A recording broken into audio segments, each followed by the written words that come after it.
Hello there. This is Craig Webb with another economic report that I'm doing on behalf of ECI. I thank them for their support. Lots of different headlines today to talk about. A lot of new indicators have come out in the last few days from various services, including my own.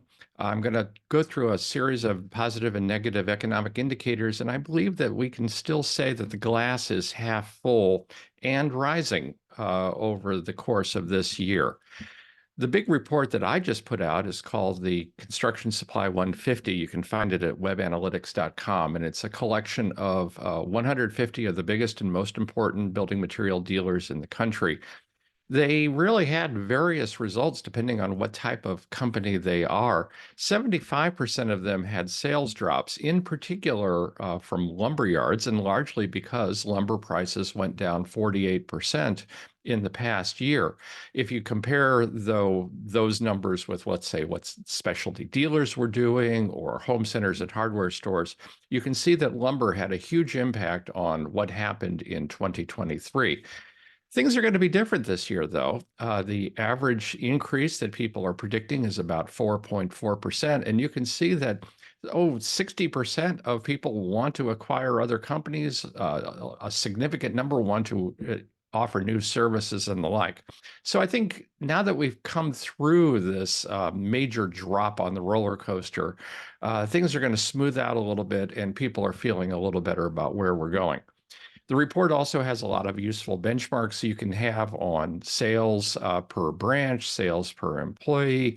It also looks a lot at the value-added products such as services and installed sales and construction and components that are going on among dealers today. A lot of numbers about technology. You can download the PDF and get all the details or go back to the report again at webanalytics.com. The same thing with people.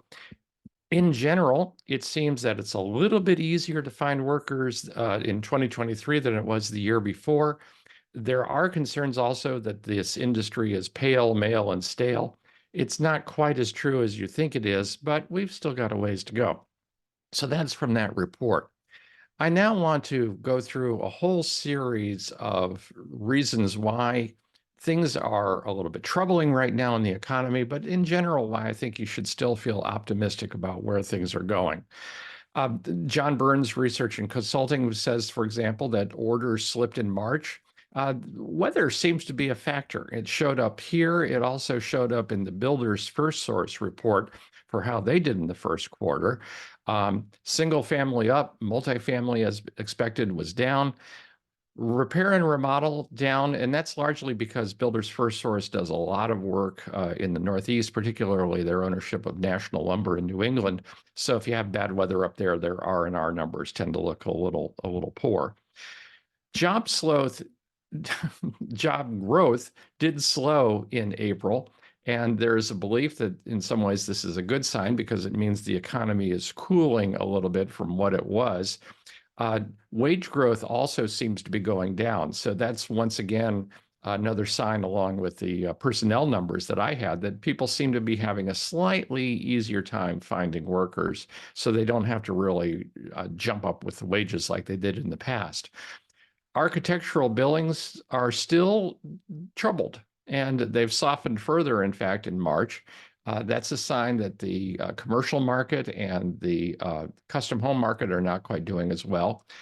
The San Francisco Fed looks at how much money people have been having as a result of COVID payments and the like, and they believe that we're pretty much run out now. This is going to have an impact, I believe, on the lower quintiles of the American population, the people who are having a harder time getting ahead. They're going to have to take more of their regular paycheck and use it for rent and other things. And they never were huge factors in either the repair and remodeling or the new home construction business, but it's worth looking at. Perhaps where there's a little bit more concern is in the white collar professions. And Bloomberg had an interesting chart recently in which they looked at the employment rates for white collar employees in various cities, and they think it's basically stalled out. that lack of growth could be concerned because those people are much more likely to be into the repair and remodel as well as the new home building. We did have a relatively slow first quarter compared with previous quarters lately, and that's once again that belief that the economy is slowing a little bit. Good thing is we haven't had a recession, and that's something that a lot of people thought we were going to have about a year and a half ago. The Atlanta Fed, with their GDP now estimate for the second quarter, now looks like, based on the numbers that have come in so far, we're going to be over 3%, which is certainly much better than the economists had been predicting. That does indicate, once again, a longer term speed up of the economy again. Shipping, meanwhile, as a sign of consumer demand, people are bringing in products at higher rates than we've seen in nearly 2 years. Those people wouldn't be doing that in the retail business unless they thought there was going to be retail demand. On the housing side, just like Builders First Source was indicating, we have seen some gradual growth in permits and building and under construction with regard to single family homes. There seems to be a slowdown on the multifamily side, and this was expected. That was what a lot of people have been predicting for this year, and it seems to be coming true. Now, remember I showed you that slide a few seconds ago with regard to the pace of hiring going down. Well, that's true in a lot of ways, except in residential construction. That is still going up. And that shows that our part of the industry is better than the overall economy. Going now to the remodeling side of the world, one of the best indicators of forward activity is the Joint Center for Housing Studies, LIRA, the leading indicator of remodeling activity. They look at things on 4-quarter bases. And if you look at the 4 quarters that end in the spring of next year, you can see that there's a rise coming. So it looks like over the course of this year, there is a belief that things are going to get better. If you look at other indicators, such as a marketing index by the NAHB, things don't necessarily look spectacularly better, or they look the same as they did in the previous quarter. But if you compare it with where things were, let's say, at the start of 2020, people actually are feeling better about remodeling. And if you look at the future indicators index, even though it looks like it's static now, if you don't compare it with the past, if you compare it with the past, things are much better. So I think you can feel that we've got some forward movement going on. A survey by Lazier Capital of bankers I thought was interesting when they said, on a scale of 1 to 4, how active are you going to be in terms of making loans in 2024? You can see that construction and contracting was pretty good, but logistics and distribution, your businesses are pretty good. They tend to think that that's going to be a big growth area. So you should feel good about that. And the New York Federal Reserve looks at home repairs and likely purchases of lots of different things. John Burns decided to highlight home repairs. And you can see that people are feeling pretty good about making home repairs, especially compared with other industries. Now, the big thing that we've all been talking about for quite a while now is, when is the Federal Reserve going to lower its prime interest rates so that mortgage rates will go down?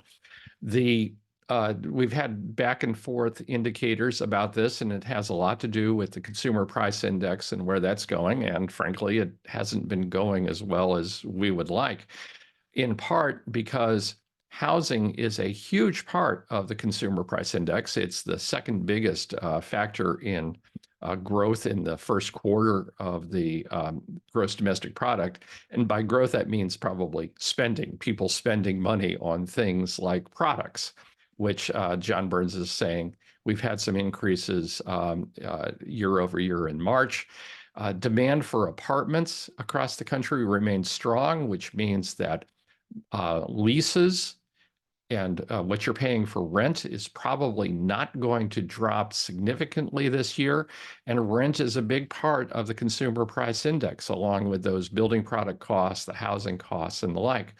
So if the Fed is going to hold steady for a while on its lending rates, and the NAHB is saying, well, we're still thinking about two cuts in 2024, but we may go down to just one. That's going to be a problem because currently the mortgage rate is about, for a 30-year fixed rate, is about 7.2%, according to Mortgage News Daily as of this morning. And 88% of mortgage loans are under 5%. So a lot of people are just going to sit where they are and not move. And that's not going to change until we get probably mortgage rates closer to 5.5%, 5%. One consoling factor is that if you compare the United States to other places in the world, we've got more economic growth and we've got better results on inflation than other places. So just be glad you're not in those other parts. I'm going to go now into a series of regulations that I think you need to keep an eye on. It's interesting, every time the presidential administration gets into its final year, there tend to be a flurry of regulations that the government had been wanting to put out all that time, but just couldn't do or took time to put them together. And they all tend to come out just before some Office of Management and Budget rules say that you have to get them in place before the administration ends. One of those is an overtime rule, which was something that you may recall from the Obama administration, then knocked down by courts in the Trump administration. Now it's being revived by the Biden administration. And what this is probably going to have an impact on is a lot of assistant managers at places around the country, be they coffee shops or even lumber yards. If you've got people who are salaried at a certain level, you may have to look at the salaries. There also are rules that are coming out regarding energy efficiency standards for new construction. The NAHB is not happy with this at all, but it tends to deal more with federal housing as opposed to private housing, but it could be an indicator of things to come. You've probably also heard a little bit about non-compete agreements. Once again, this is something that the government has been looking at for a while. There are going to be court challenges. The fascinating thing here is that a lot of these non-compete agreements have nothing to do with executives, but a lot more to do with people, for example, who work in hairdressing salons. So we may see something come out of this, and I'm not sure exactly what the impact is going to be for dealers, but there is a general belief that non-compete agreements are troublesome, except when you get to the very owners of the company or people you're taking over. So just keep that in mind. I also was fascinated by this report by the Home Innovation Research Labs, where they asked builders about offsite housing, offsite construction. What does it take to get you involved? And the answer was lower cost, and home buyers have to want it. And so those two things point to large changes in the offsite construction industry, as well as a huge advertising campaign by the offsite builders in order to get people to buy those houses. I'm going to finish with a report that I believe is quite helpful to you. I did have involvement in it in my past lives when I ran the cost versus value report. What it is it's probably the premier report in the country on remodeling costs and what it takes to do something. The cost versus value report really is two reports. It asks about how much it costs to do a whole slew of remodeling projects around the country and compares those prices from one city to another. It then asks people who are experts to gauge how much extra that project is adding to the value of the house if the house is sold within a year of when the project took place. And these are the top 10. You can see a lot of them are curb appeal things. They deal with outside of the house, garage doors, manufactured stone veneer. Kitchen remodels a little bit less. More of the others are, and you can see that in some cases you don't get bang for your buck. So it really varies. The great thing about the report is that it looks at things both nationally and regionally, and then on the basis of, I believe, over 100 cities in the United States. So no matter where you are in the United States, your remodeler should be aware of this, because then they can go to their customers. And when the customers have sticker shock over the prices being quoted by the remodeler, the remodeler in turn can say, well, look at this national report. This national report indicates that this truly is the price of doing this project in a way in which I can get my costs recouped, make a profit, and you end up happy. So I would recommend that you try to share the cost versus value report with your customers and your remodeling partners all over the country. I'd like to finish by just saying that in the past, I've said that people in this industry are feeling positively nervous about where things are, and I think you still should. Um, we've gone through some really traumatic times with the lumber price drops and everything else, but we've come through it. People are optimistic for this year. They're even looking to grow and add new products and buy new partners and the like. And I think you should feel positive about where things are going. The glass is a little bit more than half full, but I think that glass is continuing to rise. That's it for me. I appreciate this. I thank again ECI for sponsoring this. You will be able to download the PDF of this presentation from them. So thank you very much, and bye-bye.